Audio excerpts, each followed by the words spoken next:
Bem-vindos ao terceiro vídeo do Diário de Bordo em parceria com o canal da Elina Dascânia.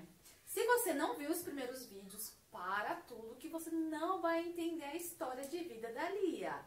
Então vá lá, assista o primeiro, o segundo e agora o terceiro, que é a continuidade, contando de onde nós paramos, que é quando a Lia e a mãe dela e o pai dela tiveram uma reviravolta, porque a mãe dela não queria deixar que ela fizesse a medula, como é, transfusão? Transplante de medula óssea. Então, vamos à continuidade. Não se esqueça de se inscrever no nosso canal, compartilhar e curtir. Então, Lia, sua mãe foi lá e rodou a baiana. Disse que não ia, que não queria perder a filha dela, com medo de ter batido até aquela final e você passar dessa pro melhor. Exatamente. Aí ela disse que não se sentiria bem com essa decisão, né? Galera, quem bateu a tecla foi seu pai. Quem bateu o martelo depois, pra quem tá acompanhando aí a história, como a Jéssica falou, se você chegou agora no canal, vai ver os vídeos anteriores, senão vocês não vão entender nada do que tá acontecendo aqui. A gente já tá na terceira parte aí do vídeo, né, onde eu tô relatando essa reviravolta toda aí, que parou com o transplante. Minha mãe simplesmente falou, não quero mais. Eu já tava lá, né, internada, fazendo lá a parte de reidratação da parte do soro, e no dia seguinte eu já ia começar a quimioterapia. E aí mamãe liga pro hospital, conversa com o Dr. Marcos, manda parar tudo. Já expliquei pra vocês o porquê, né, que um médico lá, que uma senhora que trabalhava com um médico disse que transplante de medula óssea não dá certo em adolescente, em adulto, porque só dá certo em crianças. E eu já estava com 14 anos. Então foi por esse motivo que ela pediu para parar com tudo. E aí, né, conversou com o médico e decidiu. Então meu pai bateu o martelo e falou, não, a Eliana vai fazer sim o transplante, porque é melhor ter 10% de chance de sobreviver do que não ter nada. Porque se eu não fizesse o transplante de medula óssea, eu não teria uma sobrevida. Como a gente já falou nos vídeos anteriores, teria talvez meses ou até ali no máximo 1 ano, né? Porque a minha medula, ela já tinha entrado em falência. E fazendo um parênteses, gente, nós estamos começando o canal. Vai ter falhas, vai ter erros, e a gente ainda tá ajeitando pra onde a gente olha, pra cenário, sabe? A gente tem que partir de algum lugar, então a gente decidiu começar. Do que perfeito. Então a gente tá partindo dessa primícia. Mas se não tá sendo fácil, então se vocês virem alguma coisa que vocês não gostarem, releva. Releva, porque somos iniciantes, galera. A prática faz a perfeição. Então a gente volta aqui melhor depois. Verdade. Então Lia foi lá, seu pai bateu a tecla, depois assim, teve alguma DR entre seus pais, pelo seu pai ter tomado essa decisão, ou não, ou você nunca ficou sabendo. Dia seguinte você já estava em transfusão? Não, eu comecei a quimioterapia. O próximo passo você fez a quimio. Exatamente. E depois da quimio que vem lá a parte que é o transplante, que parece uma transfusão de sangue. Você tinha comentado comigo que se você tivesse, a partir do momento que você fez a quimio, não tinha volta. Porque a quimio acaba tanto com os glóbulos bons quanto com os ruins. Exatamente. Então é um caminho sem volta. Exatamente. Depois que a gente entra ali na quimioterapia, não dá mais pra parar, né? A gente só conseguiu parar porque tava na parte de hidratação, ali, reidratação, parte de soro. Mas, respondendo sua pergunta, não rolou nenhuma DR depois entre os meus pais, porque a minha mãe, ela tava muito abalada com tudo que estava acontecendo, né? Todo o sofrimento que ela tava tendo naquele momento. Então, era aceitável ela ter tido essa, né, essa crise uma ali. Preocupação, porque eu vi um relato assim, então... de outro médico. Exatamente. A gente fica com medo, se coloca no lugar, talvez nós tivéssemos a mesma reação que ela, né? Exatamente. Não é fácil, ai, gente, meu cabelo. Não é fácil aí a situação que ela passou. Sim. Então, prosseguiu normalmente. Meu pai tomou a decisão que eu iria continuar o transplante, e aí prosseguiu normalmente, não teve mais crises. Só que minha mãe tava sempre muito dopada, sabe? Minha mãe que ficou comigo em Curitiba, né? Os 100 dias de transplante, porque eu tive que ficar em Curitiba por 100 dias, né? Que são um período mais crítico.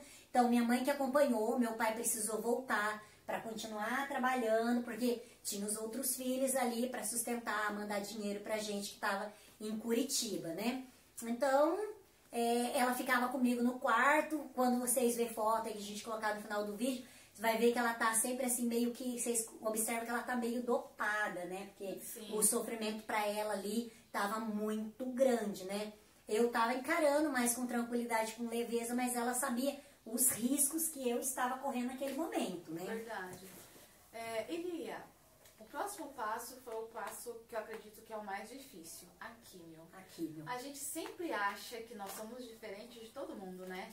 A gente acha que nosso cabelo vai cair, que a gente não vai ter os efeitos. A gente tem essa fé, vamos dizer assim.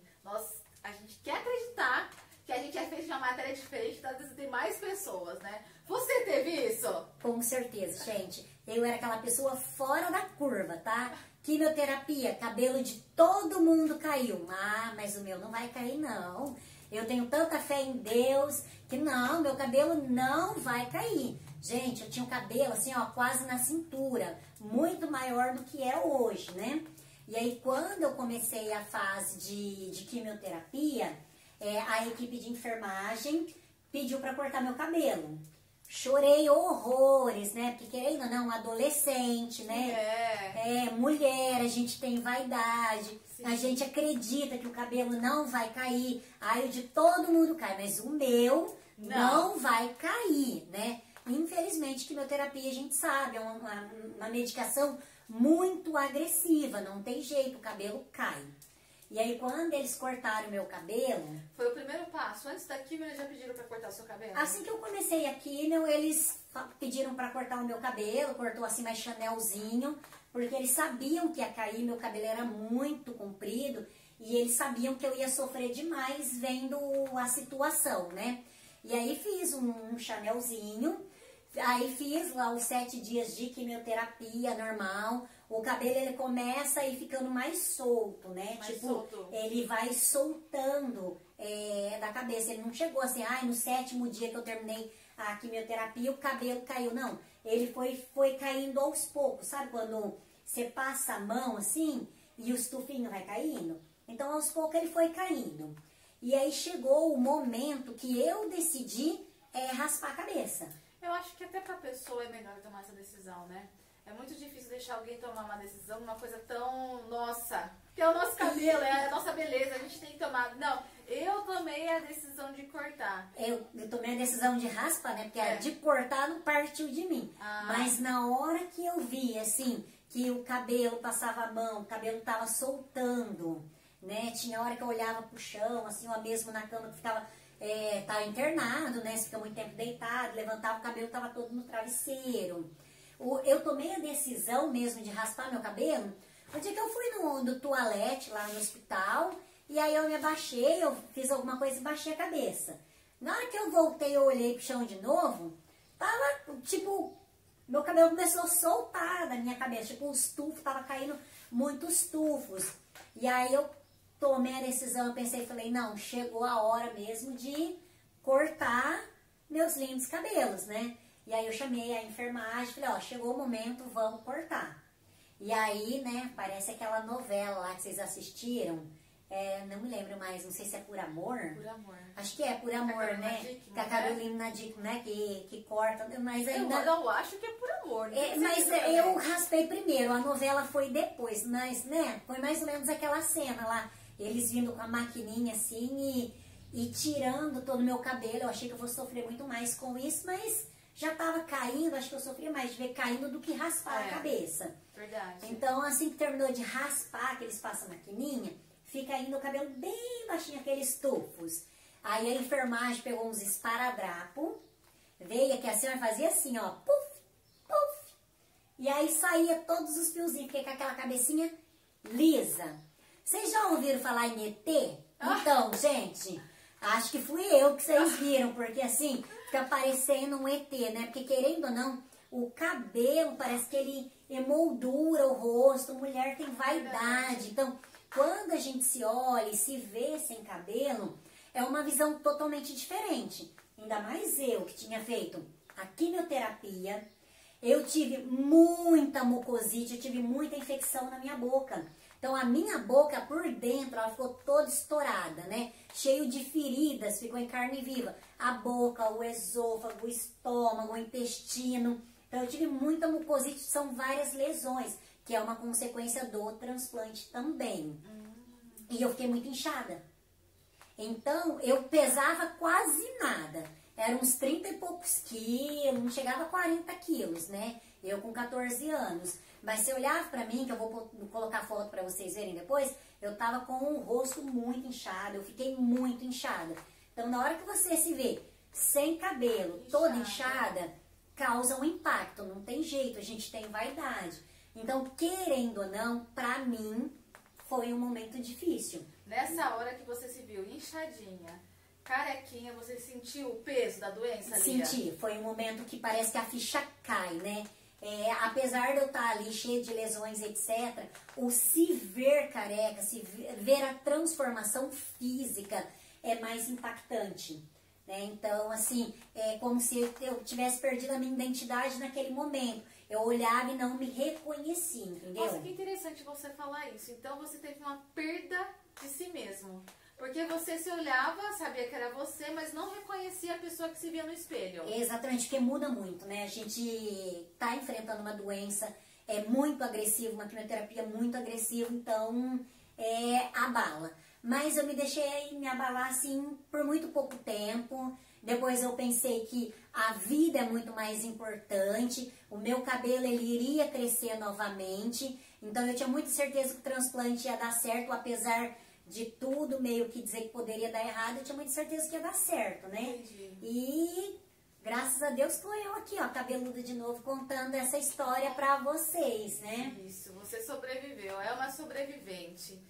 E depois? Depois da quimioterapia, é onde aí entra a parte do transplante propriamente dito.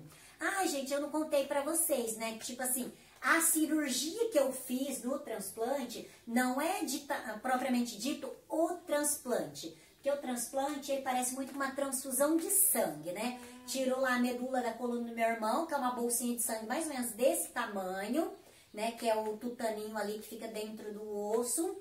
A cirurgia que eu fiz foi para a passada do catéter, que foi antes mesmo de eu começar a hidratação. Assim que eu internei, eles já passaram esse catéter, né? Que eles cortaram aqui, acho que não dá pra vocês verem, mas eles fizeram um corte, ó, bem aqui, tá vendo? Tem uma cicatriz.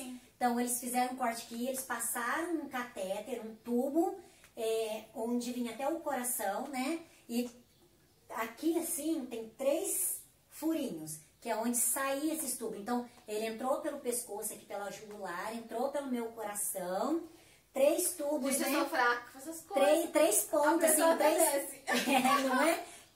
3 mangueirinhas aqui, assim, que era por aqui que eu recebi o soro, que eu recebi a quimioterapia, que eu recebi a medula, porque imagina se fosse feito tudo isso pela veia. É muita coisa, as veias não aguentam, não dá. Então, eles já têm esse cuidado. Então, a cirurgia em si que eu fiz, foi anestesia geral e tudo mais, foi para passada do catéter.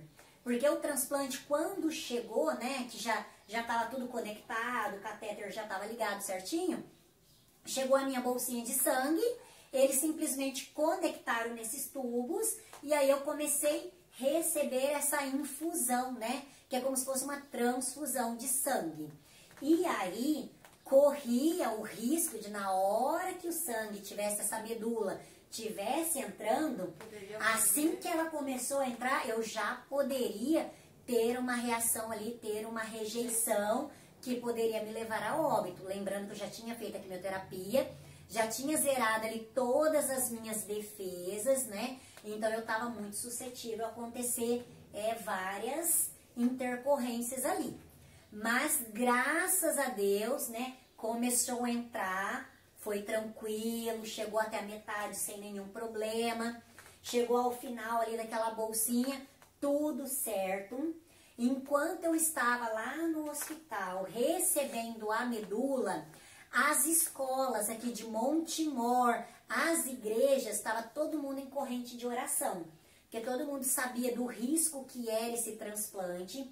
Então, principalmente a escola onde eu estudava, parou geral. A diretoria levou todo mundo para o pátio, todo mundo deu as mãos, fez uma corrente de oração para aquele momento, no exato momento que eu estava recebendo o meu transplante. Então, tava toda uma energia, toda uma atmosfera ali. Positiva ali. Pra quem acredita, né? Tem muita gente que não tem esse tipo de fé, mas a gente acredita que existe sim Deus, uma energia positiva que cuida da gente, porque é inexplicável.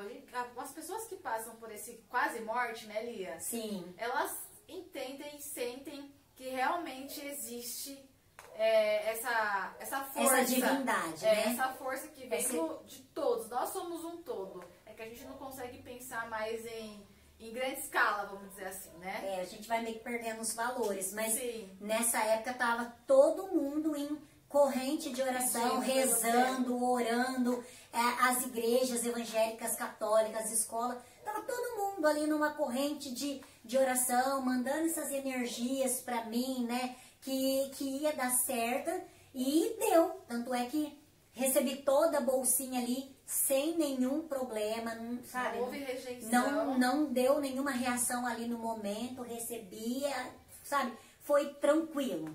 Então o pessoal ligou lá, até eu falei, acabei de receber aqui. Eles falaram que estava todo mundo em oração, a gente conversando no telefone, né? A gente conseguia se comunicar nesse momento. E foi um sucesso, deu tudo certo, não tive nenhum problema enquanto recebia ali a minha medula, sabe? Então enquanto eu recebia a medula, okay. Ó, tudo certo, sem complicação nenhuma. Aí que já foi algo muito bom. Muito positivo, porque como a gente falou já desde os vídeos anteriores. O risco de você rejeitar na hora. É assim que começasse a entrada, tipo um choque anafilático, alguma coisa ali, dá uma rejeição, tipo, que é algo que não é natural do seu corpo que está entrando. Por mais que fosse do meu irmão, que a medula 100% compatível, assim que começa a entrar, né, já pode, o corpo ali, tem os órgãos ali, já pode, tipo, falar, opa, alguma coisa estranha tá entrando aqui. Mas não tive esse problema. Só que daí eu vinha para uma nova fase agora, que era a fase de esperar a pega da medula, né? Então, eu tava zerada, infundiram células novas em mim, e agora essas células que entrou, precisava agora pegar, se multiplicar ali e fazer o papel dela. Fazer o papel dela, ó gente, tô até rolando ali. Fazer o papel dela, mas sem, tipo, atacar os meus órgãos. Porque corre o risco lá, né, de uma doença do enxerto contra o hospedeiro, que é aí uma rejeição. Então, de repente, a hora que a medula começasse a pegar também, ela começasse a olhar algum órgão, alguma coisa e falar, opa, isso aqui não é meu. Porque os órgãos são meus, mas as células que entrou é do doador. Então, pode ter esse choque. Por isso, quando a gente faz um transplante, você precisa tomar ali, né, uma medicação ali, os imunossupressores, para segurar e evitar que haja essa rejeição.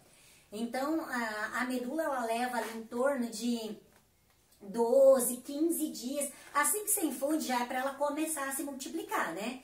E aí ela dá aquele auge, o pico dela ali, tipo, 10, 12 dias, falar, ó, tá com uma contagem bacana, né? Começou a produzir, você já tá começando a ficar... Ok. Melhorando. Porque lembra, sem defesa, infecções dentro de hospital, pneumonias, tudo pode acontecer. Eu estava com uma mucosite muito severa, então ali a medula tinha que dar uma resposta rápida. E a minha, pra variar, né, como diz a Jéssica, desgraça, como é que você fala? Desgraça quando é pouca, né? Então, no meu caso foi assim, minha medula, galera, demorou mais do que o normal pra pegar. E aí, nesse meio tempo, as infecções só foram piorando, né? A boca estava muito estourada, eu comecei a sentir muitas dores. Eu nunca tive filho, gente. Eu fiquei estéril devido ao transplante, entrei na menopausa muito cedo. Mas o médico disse que as dores que eu sentia era mais forte do que dores do parto. Muita dor na minha barriga. Quando você fez essa transfusão, é transfusão, né, que fala? Pode dizer que é uma transfusão. Aí você teve todo esse quadro que complicou, né? Sim, complicou. Foram várias complicações. Você teve medicação ou eles tiveram que esperar para não prejudicar o seu organismo? Não, gente, eu tava com medicação o tempo inteiro. A partir do momento que começou a quimioterapia, eu vou tentar colocar fotos pra vocês também. Vocês vão ver que era tipo, a gente falava que era uma arvinha de Natal. Que era um carrinho que eu empurrava com muitas medicações. Como a minha boca tava muito machucada, boca, estômago, esôfago, o intestino, por isso que eu comecei a sentir muitas dores. Pior de parto. Eu não comia. Vocês têm noção que é não comer? Eu não comia, eu não me alimentava. Eu não escovava os dentes, eu não conseguia escovar os dentes. Eu lavava a boca com chá de camomila e chá de erva doce. Tanto é que eu não suporto esses chás hoje em dia, porque era para acalmar as lesões da minha boca, então eu não me alimentava. E aí, para eu poder me manter viva, era a alimentação por via parenteral, que era um líquidozinho lá. Eu tomava bolsas de gordura, que o corpo precisa também da gordura, precisa de várias coisas. Então, era via parenteral Você não comia nada? Não conseguia, minha boca estava muito machucada. Então, eram infecções isso, porque a medula, assim que zerou, né, as minhas defesas com a quimioterapia, a medula não estava pegando, então começou lá as lesões e aquilo só foi agravando. Então, tipo, foi acometendo o corpo inteiro. Eu tenho 5 sinais aqui no meu braço, na minha pele, que eu cheguei a fazer biópsia da minha pele também, porque eles chegaram a pensar que eu estava tendo uma rejeição atingindo a pele. Eu comecei a ficar muito escura. Então, eu mudei a cor, eu comecei a ficar cinza. Mudou a cor do seu corpo? Eu comecei a ficar muito escura. Vocês podem ver até hoje aqui, ó, que é bem mais escura essa minha região aqui, né? Assim, virilha, as axilas, todas as minhas dobrinhas chegaram a ficar mais escuro. O meu rosto ficou muito escuro, essa região do pescoço. Eu depois, porque a mulher tem vaidade, eu fiz tratamento para melhorar isso. Sim. Mas chegou essas infecções, mais a quimioterapia, atacou a minha pele também. Então eu cheguei a fazer 5 biópsias, tirar 5 pedacinhos da pele, para ver se não estava tendo uma doença do enxerto, que era uma rejeição que na pele. Que poderia acontecer, que já tinha sido falado, sim, né? Já tinha dito, porque como se eu estivesse tendo, eu não cheguei a ter a DASH, né, que é a doença do enxerto contra o hospedeiro. Eles chegaram a imaginar que pudesse ser, porque foi bem agressivo mesmo, essa transformação na minha pele, essa infecção que eu tive na minha boca, no meu corpo no geral, até a parte genital foi afetada também, porque saiu lesionando tudo por dentro, né? A infecção foi espalhando. O sofrimento foi muito Aí sim, eu tava sempre com infusões de morfina, sempre nas doses mais altas permitidas de morfina, porque a dor era muito grande. Que a morfina, ela tem um período que você pode utilizar a morfina. Porque a morfina usada a grande escala e a grande tempo, ela enche o coração. Então a morfina, ela é o estágio último. Final, praticamente, né? Pra você tirar a dor. Pra controlar. Então, como a minha medula tava demorando pra pegar e tudo acontecendo... Quantos dias, por exemplo, você falou que era 15 dias. Quanto tempo a sua medula... Na verdade, tipo, com 15 dias no máximo, ela já tinha até dado uma pega ali. A minha foi dar ali os sinaizinhos ali, acho que mais ou menos uns 18 dias. Sendo que já era pra estar recebendo alta nesse período, né? Então, você teve uma complicação. Sim, chegou ao ponto, eu não fiquei sabendo no momento, eu vim saber depois que tudo tinha passado, mas que os médicos chamou os meus pais e falou, olha, infelizmente o transplante não deu certo, a medula não pegou, ela tá no estágio, por isso que eu estava com altas doses de morfina, tá num estágio que tipo, se preparem que a Eliana vai vir a óbito. Então, já estava preparando toda a família, né, para que o pior poderia acontecer, porque a medula não pegava e as infecções foram aumentando. Tanto é que eu internei Eu não lembro exatamente, eu marquei a data do transplante, foi 1º de dezembro, né? Que eu comemoro mais um ano de vida. Sim. Mas eu internei, acho que lá pro dia 20 de novembro, né? Pra começar ali a parte da hidratação, quimioterapia, e no dia 1º eu fiz o transplante. Então eu já tava desde novembro, já tava chegando perto do Natal, a gente já tava bem na fase ali do Natal, e eu ainda tava internada e a medula nada. Eu lembro que tinha as festinhas de Natal, que eles tentavam me colocar em tudo, eu ganhava muitos presentinhos de Natal, Papai Noel indo no quarto e tudo mais. Eles tentavam me tratar como se tivesse tudo bem, normal, né? Porque eles não vão falar ali pro paciente que tá enfrentando aquilo, mas eles convocaram os meus pais ali pra falar que... Como se já fosse um aviso, tipo, já começa a se despedir. Exatamente, porque... O que a medicina podia fazer, ela fez. Já tinha feito, porque tava muito severo as infecções, tava com febre muito alto. Eu cheguei a eles me colocarem numa banheira com água gelada e eles jogar gelo para poder abaixar a minha febre, porque nada cortava, então, para não entrar em convulsão. Porque foi feio, gente. Eu passei por períodos muito complicados. Eu fiquei num quarto compartilhado, né? Então, eu tinha uma outra pessoa que estava fazendo o transplante junto comigo. Da mesma Não, doença? a Rita, ela tá fazendo um transplante por leucemia. E eu tava fazendo um transplante por anemia de Fanconi. A Rita, ela entrou com 90% de chance de sobreviver ao transplante. Eu entrei com 10% de chance de sobreviver ao transplante. Eu tô aqui contando essa história para vocês, mas infelizmente a Rita, ela não conseguiu, né? Então, para você ver esse negócio de porcentagem, acho que quando todo mundo tem o seu momento, né? Porque ela entrou com uma chance muito alta de sobreviver e eu com uma chance muito baixa, e foi o contrário. Hoje eu estou aqui, apesar de tudo que eu passei, eu consegui, eu estou aqui, né? E eu tava nesse quarto compartilhado com a Rita, que foi uma pessoa fundamental para mim, ali na minha recuperação, porque minha mãe não podia ficar comigo o tempo inteiro lá no transplante, né? Tinha um momento das visitas, ela ficava bastante tempo, mas não era assim o dia todo e a noite toda. E aí, aconteceram algumas intercorrências comigo, que minha mãe não estava junto, e que a Rita estava, e que a Rita é que acionou ali os primeiros socorros para mim. Verdade. Então, eu também tenho muito que agradecer a figura da Rita, que foi importante para mim, porque eu tive, do nada, assim, do nada não, né, gente? Eu tive uma hemorragia que, eu falei para vocês do catéter, que estava conectado os tubos. E simplesmente, eu tava dormindo, né? Acho que eu tava dormindo, não tava acordada no momento. E o tubo se rompeu, desconectou. Só que pensa, gente, esse tubo aonde que ele tava? No coração. E o que que acontece? O sangue começou a voltar pelo tubo. Ai. E aí, eu já estava dormindo, eu comecei a... Muito medicada, Lia, que você não conseguiu sentir? O que foi essa sensação? Como você disse que você não conseguiu, não percebeu? Você estava dormindo? Eu tava, porque eu acredito que isso foi a noite que aconteceu, eu tava dormindo. Você não lembra o horário? E eu tomava muita medicação para controlar a dor, controlar tudo. E aí, na hora em si que o tubo rompeu, eu não percebi. E aí começou a voltar o sangue.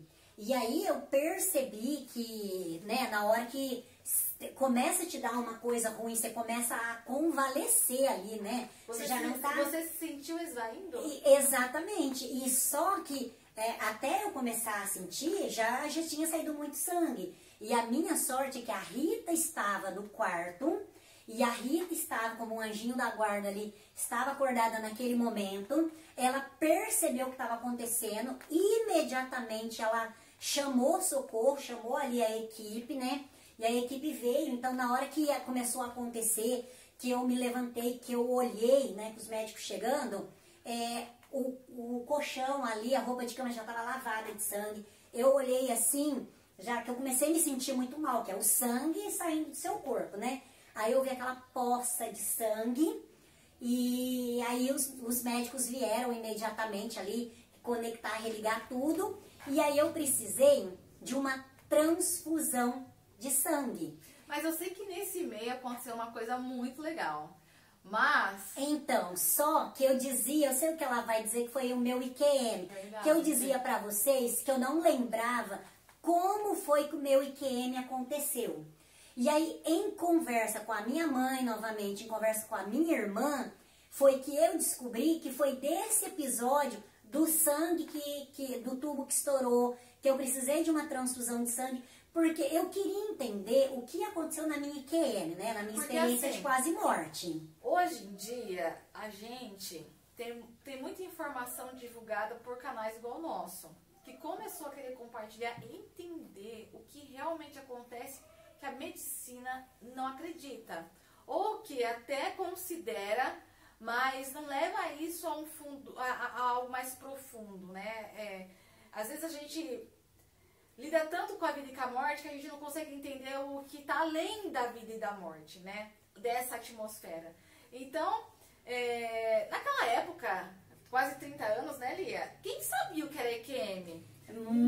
Alguns médicos ali, especialistas, cientistas que pesquisavam, porque já tinha muitas pessoas que falavam sobre isso, então eles começaram a pesquisar. A tentar entender, né, o que estava acontecendo, porque tinha muitas pessoas que relatavam coisas semelhantes. E experiências eram muito parecidas, então eles foram pesquisar. E eu passei por isso. E até então eu não sabia dizer, eu acho que quem assistiu o meu canal, viu os vídeos que eu fiz, eu falava, gente, eu não sei como foi que aconteceu. Porque a minha memória, o que eu tinha de memória, é que quando aconteceu essa parte que rompeu o tubo, aí os médicos vieram fazer uma transfusão de sangue, né? Ainda me lembro de tudo isso que eles vieram para fazer uma transfusão de sangue. Isso, você estava lá ainda? Eu tava normal. Aí eles chegou para fazer a transfusão de sangue. Quão consciente você estava nesse momento? Normal. Tipo, assim que eles chegaram, que eu tava tendo aquelas as reações, o sangue saindo, mas eles... Foi muito rápido, Quais socorro. reações, Lia? Eu sentia que as forças estavam saindo do meu corpo, sabe? Muita fraqueza? Muita fraqueza, não, sabe? A respiração começou a alterar, comecei... Seus sentidos começaram a alterar? Começou meio que a alterar, mas a Rita, ela foi muito rápida nisso. Assim que ela percebeu, porque o sangue, ele saiu muito rápido pelo fato dele estar um tubo, eram 3 tubos, né? 3 pontos ligados no coração, e um só rompeu. Mas acho que a vazão ali foi muito rápida. Sim, porque os batimentos cardíacos são muitos, né? E ela foi muito rápida ao chamar o socorro. A equipe já veio, viu o que estava acontecendo, reconectou, já vieram com uma transfusão de sangue. E aí eles vieram fazer essa transfusão de sangue e recebi esse sangue. Só que na hora, porque como eu perdi muito sangue, então eu precisei fazer uma transfusão de sangue. E na hora que eu comecei a receber essa transfusão de sangue, eu comecei a passar muito mal, mas sabe, em vez de eu melhorar, eu comecei a piorar. Eu comecei a ter dormência, começou a ter dormência nas minhas mãos, meu braço, minhas pernas, começou a parecer que era chumbo, estava muito pesado.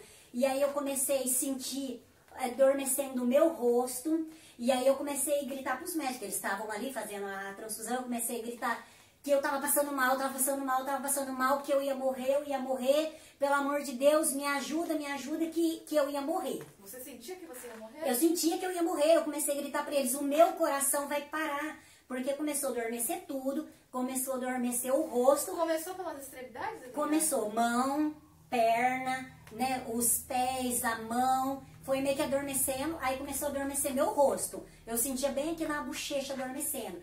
E eu desesperada falei pra eles, eu vou morrer, tá parando tudo. E você realmente falou? Sim, eu falando que eu ia morrer, porque na hora você começa a passar muito mal, você entra em desespero. E era uma sensação muito ruim, mas muito ruim. Muita dor? Eu tava recebendo, eu não lembro das dores, eu lembro desse negócio de adormecer, tava adormecendo tudo. Você sentia frio? Jéssica, eu só sentia adormecer. Tipo, o que ficou marcado comigo naquele momento, aquele sangue, eu tava recebendo uma transfusão de sangue e de repente, né, rompeu o tubo, perdi sangue, aí eles fizeram uma transfusão de sangue porque eu tinha perdido muito sangue. Sim. Eu lembrava desse fato da transfusão de sangue, gente, e me lembrava de ter tido toda essa reação. Só que o que eu lembrava? que quando eu comecei a gritar pro médico que tava adormecendo, que eu ia morrer, que tava parando tudo, que a hora que começou a adormecer a bochecha, eu falei pra eles, eu vou morrer, tá parando tudo, vai parar meu coração. Eu senti que ia parar meu coração. E aí eu comecei a pedir pra eles não me deixar morrer. E aí, pra mim, na minha cabeça, né, que tinha dado tudo certo, porque eu lembro de mim bem depois, entendeu? Que foi quando eles tentando fazer de tudo, aplicando medicamento e nada funcionava.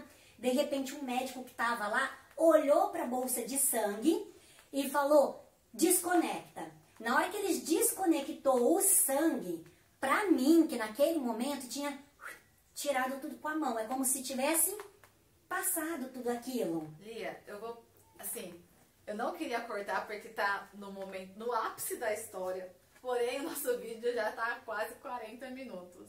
Então eu vou pedir pra gente dar uma pausa. Ok. Vamos respirar, porque eu que não tô respirando aqui do lado dela. Porque assim, já é muito engraçado. É muito intensa essa história. Aqui pra ela, mas eu tô assim, ó. Tô quase eu me vendo assim, no Grey's Anatomy. Na situação. Vendo aquela situação toda ali. É algo assim, surreal mesmo. E só quem passa, eu começo a fazer essas perguntas, porque eu quero saber que sensação. Porque, ai Deus, que nós nunca tenhamos que passar por isso. É um pedido, uma prece, né? Porque é algo delicado. Então vamos pausar esse vídeo. Fiquem ligados no nosso próximo, que é a continuação. Todos os vídeos que estão aqui vai ser uma continuação do outro.